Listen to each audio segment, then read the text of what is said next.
Originalmente el vídeo de este mes iba a ser hablando sobre Pesadilla antes de Navidad, pero entonces leí en Twitter rumores sobre que se estarían haciendo posibles remakes de imagen real para Tiana y el Sapo, Frozen y Enredados, los cuales, de ser ciertos, se sumarían a la larga lista de los que están ya en desarrollo. Y mi reacción a esta noticia fue esencialmente la de querer gritarle a una almohada con todas mis fuerzas. ¿Qué?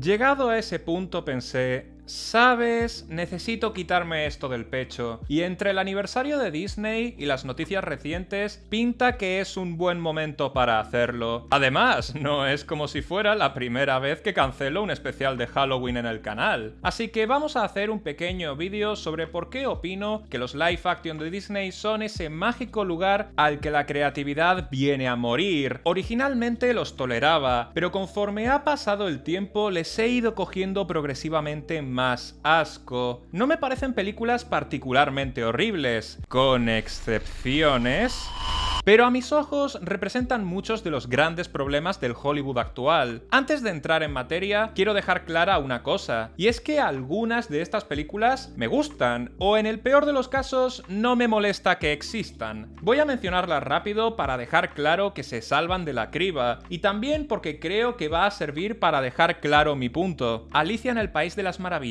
de Tim Burton. Te puede gustar más o menos la forma que tiene este tío de hacer cine, pero siempre he apreciado el cómo reimagina el clásico original. Buena propuesta visual con una dirección de arte marcadamente más oscura y mucha personalidad. Cenicienta, de Kenneth Branagh, toma de molde a la peli de princesas más genérica del estudio y sabe darle sustancia. El guión es un poco de telenovela, pero aprecio que quieran darle algo de chicha a los personajes y que el romance sea algo más convincente. Además, tienes a Cate Blanchett haciendo un gran trabajo como Lady Tremaine. El libro de la selva, de Jon Favreau, quizás que mi favorita de este grupo. La original siempre tuvo el problema de no tener un foco narrativo fuerte y ser muy Mowgli está dando vueltas por la selva y cosas random ocurren. Aquí la historia está más centrada, lo que le da mucha más consistencia al guión. Aparte, es sorprendente lo bien que combinan los efectos fotorrealistas con los elementos más cartoon de la original, como los animales que hablan o los números musicales. Es especialmente impresionante teniendo en cuenta lo que se vendría después. Apunte rápido, también quiero dejar fuera a Christopher Robin y a las películas de villanas, principalmente porque no son remakes al uso, sino que quieren ser su propia cosa. Es por eso que se me hace algo raro tenerlas en cuenta para esto. Ok, con estas tres pelis estoy bien. No me parecen una maravilla, pero son un trabajo más o menos respetable. El resto son un crimen de guerra. Si miráis estos ejemplos, notaréis que tienen dos cosas en común. Primero, no son adaptaciones precisamente fieles, sino que en temas de historia o estética se sienten más como una reinterpretación del original, y todas ellas hacen estos cambios por motivos artísticos, sea para incorporar el estilo visual del director o para solucionar los problemas de guión que presentaban los clásicos. Y segundo, que dentro de la camada de los remakes live action, estas fueron de las primeras en salir, lo cual denota que la tendencia que marcaron no fue precisamente la que se terminó siguiendo. Y no lo digo yo, lo dice Tim Burton. Tras las películas de Alicia en el País de las Maravillas, lo volvieron a llamar para hacer el live action de Dumbo. Y no estoy exagerando, el propio director definió la experiencia como un circo grande y horrible del que necesitaba escapar. Desde entonces no ha vuelto a trabajar con Disney, aun cuando fue el estudio en el que empezó su carrera. En entrevistas posteriores al estreno, habla de cómo todo en Disney es cada vez más homogéneo. Hay menos espacio para nuevas propuestas, y que si bien recuerda con cariño sus años trabajando ahí, es capaz de reconocer el lado más oscuro y destructor de almas de la compañía. Pienso que con estas declaraciones al tipo se le fue un poco la olla. Primero porque Burton es intenso por naturaleza, y segundo porque sí creo que en las divisiones animadas aún se puede dar lugar a historias más personales y novedosas, pero no se puede decir lo mismo de las productoras live action del estudio. Es un problema que también afecta a Marvel y a Star Wars, pero en estos remakes es donde más se nota. Llaman a un director consagrado como Rob Marshall, Robert Zemeckis o Guy Ritchie, pero los quieren en la película solo por el caché que da el nombre al promover el estreno, porque en la producción limitan su visión creativa todo lo posible, para crear una película más impersonal, cómoda y lo más corporativa posible. La mayoría de estos remakes son esencialmente versiones muy pasadas por agua de las originales, ya sea por los terribles efectos especiales, una paleta de colores fea y apagada,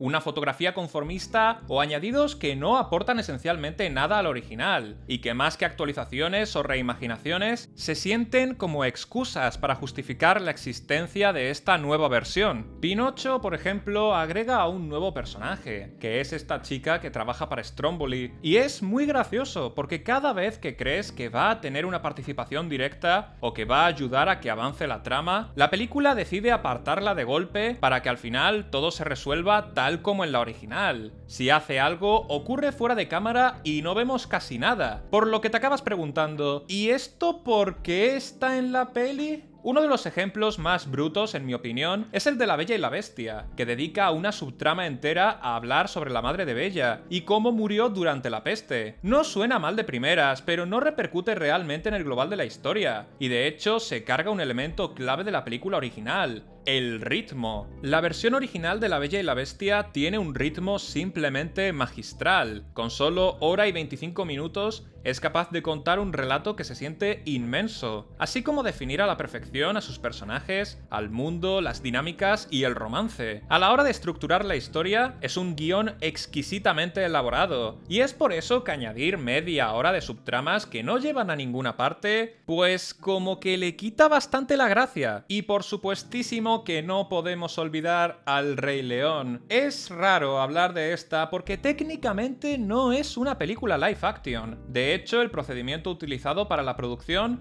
resulta bastante curioso de ver. A nivel de rodaje pinta ser un experimento divertido, pero al mismo tiempo, a nivel artístico es un completo desastre. Pues es esencialmente la misma película, aunque esta vez sin alma. ¿Por qué querría ver personajes sin ningún tipo de expresividad? ¿Por qué querría ver una dirección de arte visualmente estéril? ¿Por qué querría ver los mismos números musicales, pero mucho más limitados a nivel técnico? Este es uno de los remakes más odiados porque es la máxima expresión del hagámoslo porque sí. Porque hay que capitalizar en la nostalgia y porque hay que sacar remakes de nuestros clásicos más recordados, pensando primero en la rentabilidad y ya si eso, en si hacer estos remakes aporta algo. Ahora la gente se queja del live action de Bambi que va a salir y de cómo supuestamente van a quitar la escena donde se ve a su madre muerta. Obviando el hecho de que esa escena nunca ocurre en el clásico original, me parece que las críticas se centran en nimiedades, cuando la pregunta debería ser: ¿de verdad queremos un live action de Bambi? La original se supone que es un canto a la naturaleza, siendo la estética lo más importante. ¿Es estrictamente necesaria una versión de esta película que sustituya los colores vibrantes y los entornos dignos de cuadro por efectos fotorrealistas y una paleta aguada? Porque yo no termino de verlo. Y sí, el remake de Mulan es técnicamente una reimaginación de la historia, pero primero, no pienso que esos cambios se tomaran con motivos artísticos. Prueba de ello es lo mercenaria y poco íntegra que se siente la propia peli. Y segundo, sea como adaptación de la película animada o de la balada de Hua Mulan, esta peli era un proyecto fallido desde su misma concepción. Da para un vídeo entero desgranando sus innumerables problemas. Y no pienso hacerlo porque a estas alturas ya es darle patadas a una mula muerta. Y oigo a muchas personas que odian los live action de Disney, pero al mismo tiempo piden remakes para Atlantis, El Planeta del Tesoro o incluso El Jorobado de Notre Dame. Y yo sinceramente os pregunto, ¿por qué? ¿Por qué querríais ver una versión de Atlantis más limitada visualmente y sin los diseños de Mike Mignola? ¿Por qué querríais ver una versión del Planeta del Tesoro con CGI cutre y subtramas que no llevan a nada? Si censuraron aspectos de Úrsula en La Sirenita, ¿qué no harían con Frollo en El Jorobado de Notre Dame?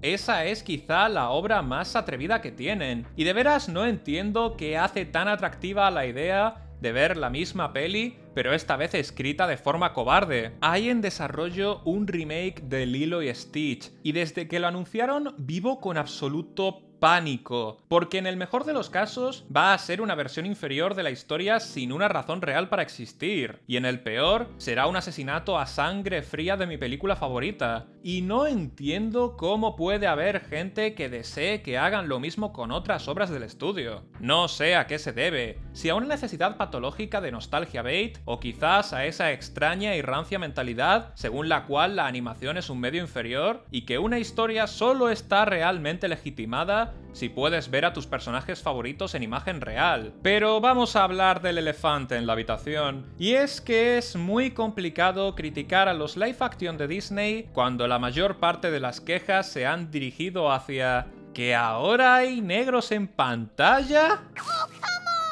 Es muy frustrante ver cómo las voces más vocales que luchan contra estas producciones son gente que cree de forma no irónica que Disney promueve una conspiración para borrar a los pelirrojos de la faz del planeta. O sea, primero, ¡ew! Y segundo, muchas veces esos cambios son lo único aceptable de estos remakes. Quiero decir, odio el remake de Pinocho con toda mi alma, pero mola el hecho de que esta vez el hada azul tenga personalidad. Y ya habéis visto mis problemas con La Bella y la Bestia, pero no mentiré cuando digo que la escena en la que LeFou marca territorio ante estas simps, pues tiene su gracia. Pero al mismo tiempo veo a muchos defendiendo con fervor a los live action por este motivo, y... a ver, entiendo vuestro punto, pero ¿realmente renta defender a unas pelis que solo dan migajas? Algunos hablan de la inclusión en estas películas como forzada, y mientras tanto yo la veo insuficiente. ¿De qué sirve que al hada azul la interprete una actriz negra si su personaje va a tener menos escenas en pantalla que en la película original? ¿De qué sirve que LeFou sea homosexual si es una faceta de su personaje por la que la historia pasa de puntillas? ¿De qué sirve que en Mulan quieran mostrar aspectos de la cultura china si luego apenas se documentan sobre la misma? Sin salir de Disney existen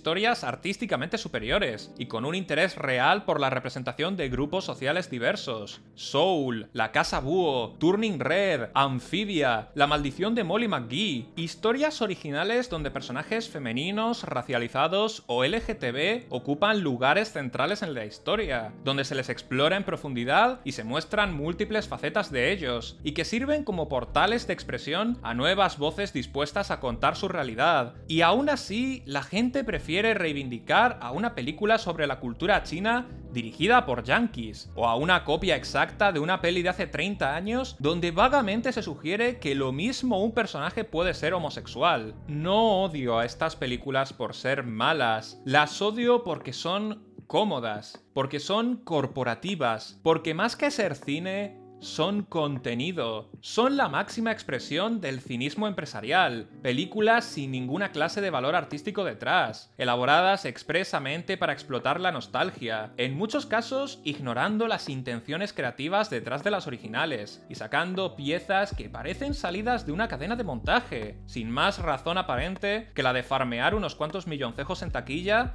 y luego rellenar plantilla en Disney Plus. Y lo peor es que la gente cae. El remake de La Bella y la Bestia, así como los del Rey León y Aladdin, se cuentan entre las películas más taquilleras de la historia, y en el caso de La Sirenita, pese a toda la controversia que hubo, consiguió doblar su presupuesto en salas y ser un estreno exitosísimo en streaming. Y cada vez que sale un teaser de lo que está por venir, Twitter se llena de este debate moral, donde las opciones son o defender estas películas artísticamente tóxicas o compartir trinchera con los fachas, cuando la cuestión es realmente otra. Siento cerrar esto en una nota negativa, pero no hay otra forma de ponerlo. Estos remakes no deberían existir, pero no por las razones que otros tantos han dicho antes que yo. Son películas que no aportan nada, estandartes de una era donde se mercadea con la nostalgia y el arte se torna contenido para rellenar el catálogo de una plataforma. Devalúan al medio de la animación así como a los clásicos originales, y a través de un trabajo de inclusión superficial nos distraen a la hora de reivindicar a obras y autores que realmente valen la pena. Muchas gracias por llegar hasta aquí y nos vemos en el siguiente vídeo.